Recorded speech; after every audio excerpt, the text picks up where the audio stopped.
Assalamualaikum warahmatullahi wabarakatuh. Halo everyone, good morning. Bagaimana dengan kabar kalian? Semoga kalian semua sehat-sehat selalu ya.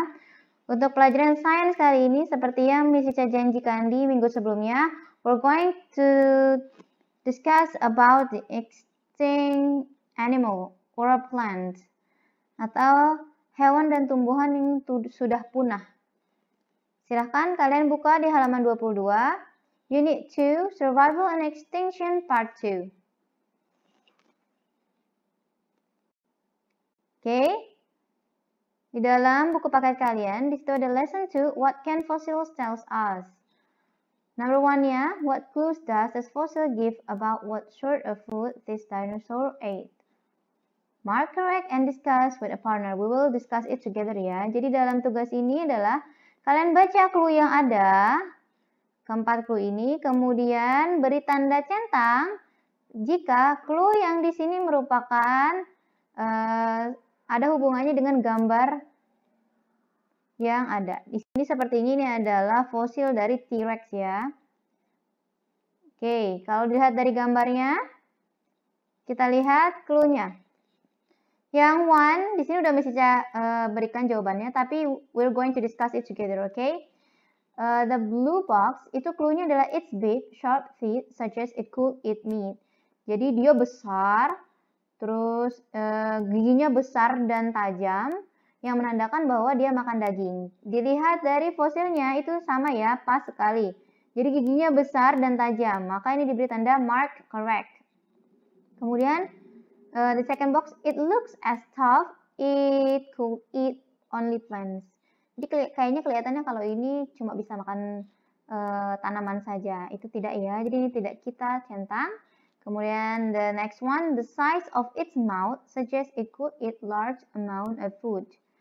Dilihat dari ukuran mulutnya, diprediksikan bahwa dia bisa makan makanan dengan ukuran yang cukup besar. Ya, kalau dari mulutnya memang ya, mulutnya besar ya. Jadi ini yang dicentang. Kemudian the next one, it looks like it could only eat leaves from bushes. Jadi pengertiannya adalah kelihatannya hewan ini itu cuma bisa makan daun dari dedahanan pohon-pohon begitu ya. Ini tidak dicentang ya. Kalau kita lihat sepertinya ini benar, ini adalah fosil dari T-Rex. Now let's proceed to part 2. Read and underline what a paleontologist does. Then discuss with a partner what paleontologists can conclude about sauropods by studying their skulls and teeth. Ini tidak bisa berikan jawabannya, but Miss Ica akan mengucapkannya di sini. Tolong didengarkan baik-baik. Pengertiannya adalah baca dan garis bawahi apa yang seorang paleontologis lakukan. Kemudian diskusikan apa yang bisa disimpulkan dari sauropods dengan mempelajari skullsnya, tengkorak, dan giginya. Now, kita ke teks Windows on the past. Di dalam masa lalu, scientists study fossils to learn about plants, animals, and environments of the past. Ilmuwan itu mempelajari fosil agar bisa mengetahui tumbuhan, hewan, dan lingkungan masa lalu atau yang sudah lampau.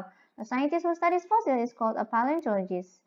Ilmuwan yang mempelajari fosil itu disebut dengan paleontologist. Garis bawahi. Ya, tugasnya adalah garis bawahi apa yang dilakukan oleh paleontologist. Jadi paleontologist itu mempelajari tentang fosil. Ini garis bawahi ya, dari a scientist until a paleontologist. Some fossils show us what extinct organisms look like and how they live. Beberapa fosil memberikan kita informasi bahwa hewan-hewan organisme yang dahulu itu seperti apa dan bagaimana mereka hidup. For example, paleontologists have found skulls from dinosaurs called sauropods. Contohnya, paleontologists itu menemukan tengkorak dari dinosaurus yang namanya sauropods. Sauropods were a group of dinosaurs that had small head, long necks, and enormous bodies. Sauropods itu adalah kumpulan dari dinosaurus yang kepalanya kecil tapi punya leher panjang dan badannya luar biasa besarnya, enormous. Contohnya di gambar sini ya, digambarkan seperti ini, mendekati. They ate plants and may have used their long neck to reach tall trees. Mereka memakan tumbuhan dan menggunakan lehernya yang panjang ini untuk meraih dahan atau tumbuhan pada pohon-pohon yang tinggi. Because of their size, karena tubuhnya atau karena ukurannya, the dinosaurs need huge amounts of food.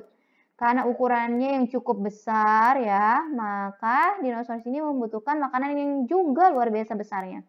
However, namun their small heads meant that they could only take small bites. Dilihat ya coba, badannya segede gini, tapi kepalanya kecil. Nah, dilihat dari kepalanya berarti mereka cuma bisa mengambil gigitan yang kecil-kecil. How did they get enough to eat? Terus gimana mereka bisa cukup makannya?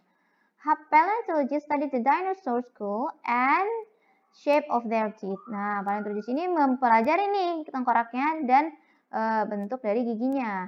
They conclude, remember, on the question, can conclude about sauropods by studying their skulls and teeth. They conclude that some sauropods may have swallowed their food without chewing it. Mereka menyimpulkan bahwa beberapa sauropod itu mereka menelan makanannya bahkan tanpa mengunyah makanannya. Ini digarisbawahi ya, digarisbawahi dari they conclude sampai chewing it. Doing this allowed the dinosaurs to get food to their stomachs more quickly and take more bites. Nah, karena mereka makannya langsung tanpa dikunyah, maka ini jadinya mereka bisa memenuhi kebutuhan gizi untuk tubuhnya lebih cepat dan mengambil gigitan yang lebih cepat juga. Oke, silahkan kalian cek. 5. Record below what scientists discovered in Kansas and South Dakota. Will the partners say what these findings mean about how their environment have changed? Ini kita discuss together ya. Jadi pertanyaannya adalah coba kalian catat apa yang saintis temukan di daerah Kansas dan South Dakota. Kemudian penemuannya apa saja, begitu ya.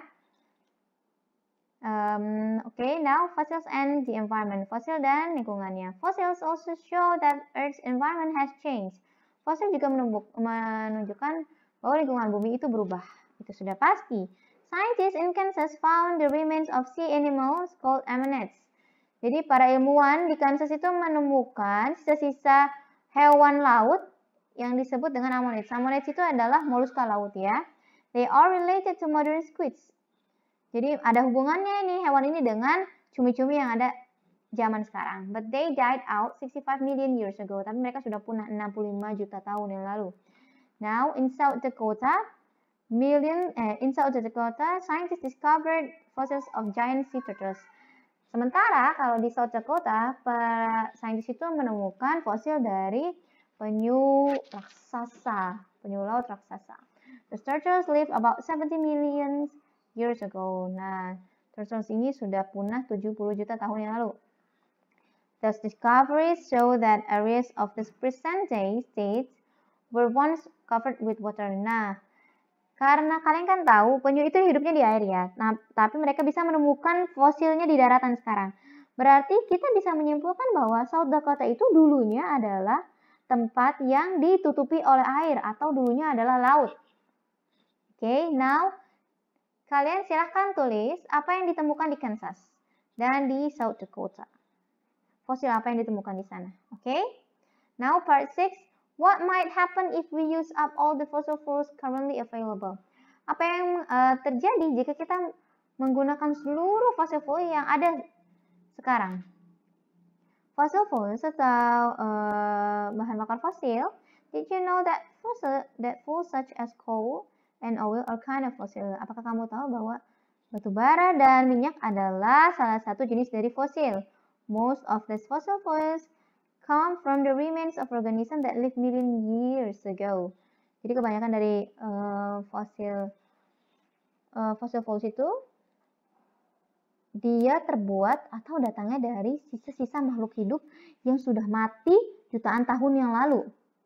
It took millions of years for the remains to become coal or oil.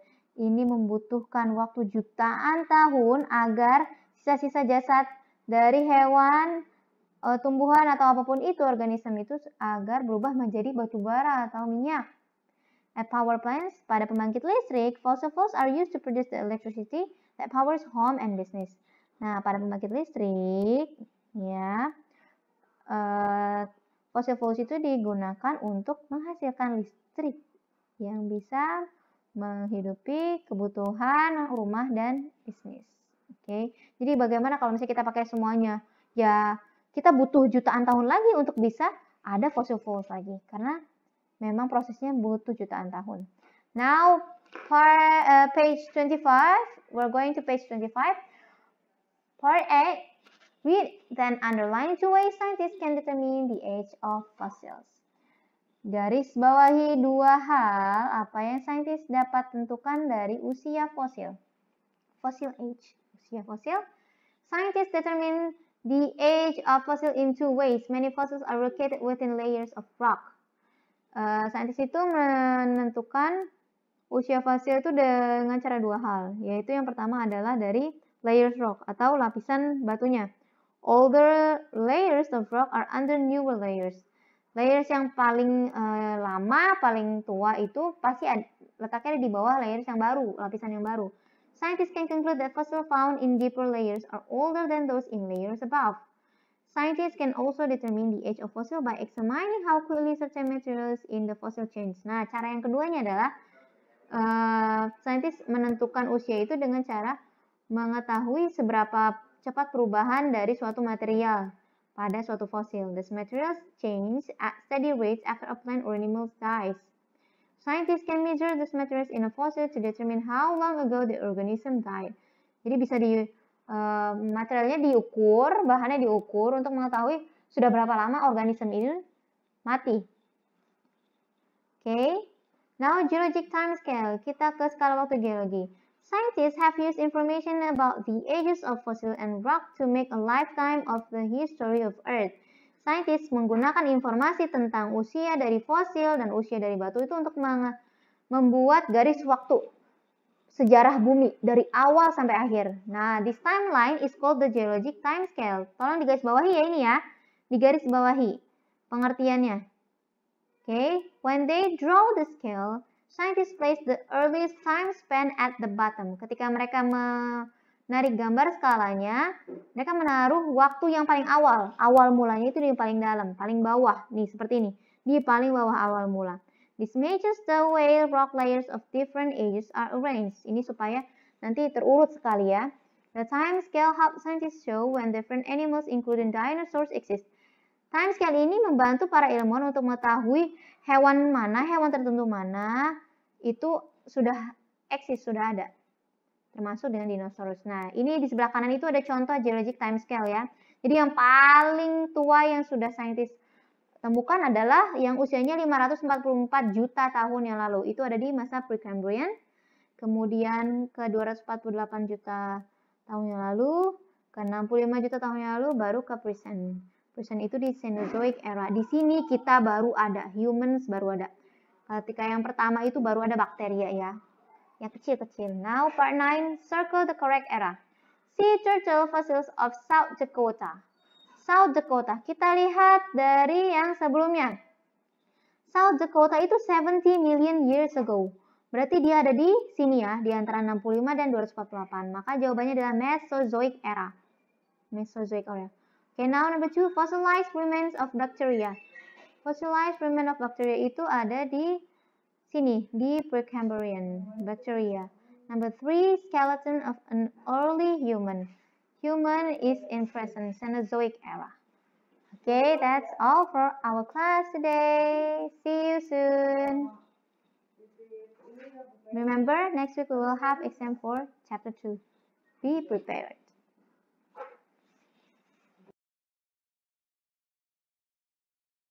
Oke, untuk informasi lebih lanjut mengenai hewan-hewan yang sudah punah atau zaman dahulu, you can go to kids.nationalgeographic.com to enhance your knowledge untuk lebih memperkaya ilmu pengetahuan kamu. Di sini ada berbagai macam quiz dan video. Welcome to the terrifying seas of the Cretaceous period. Does it look terrifying? Never mind. Oke, ya itu previewnya. If you want to know more about it, just surfing into this website. Okay, see you.